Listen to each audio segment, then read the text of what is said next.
If you haven't had to live under Hamas's rule, it's easy for you to cheer on the resistance. If you haven't understood the damage that Hamas did, you have no authority or right to speak over actual Palestinians, particularly those in Gaza, who are screaming in agony for you to understand that Hamas has brought the most destructive episode upon its people. I'm here with Ahmed Fouad El Khatib. Thank you so much for talking to me. Thank you so much for everything that you do. So you grew up in Gaza. It was beautiful. We had lovely moments with the family. I grew up in Gaza City in the north, lived through the second intifada, and it was painful and it was difficult. And I saw Hamas's rise to political power. I saw how they undermined the fragile yet viable peace process starting in the 90s in Oslo. And so I remember the activities and the suicide bombs. What does Hamas want? For the longest time when I was in Gaza, they said no, the two-state solution, Gaza and the West Bank, that doesn't work.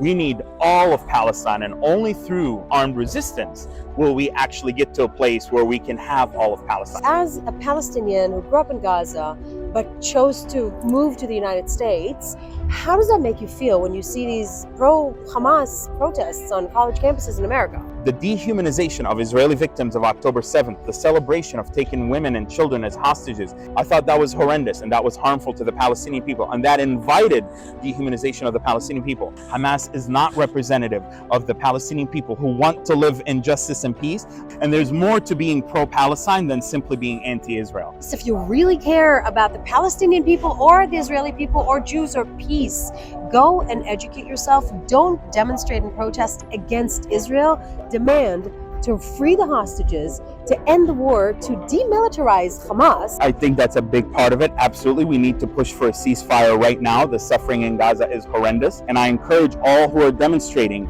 for Palestine to understand, criticize Israel all you want as a matter of policy, but understand that Jews and Palestinians are here, the Israelis and Palestinians are here to stay. This is about finding a pragmatic solution that brings us both together. Our faiths are intertwined, and we cannot ignore that. Thank you so much, Ahmed.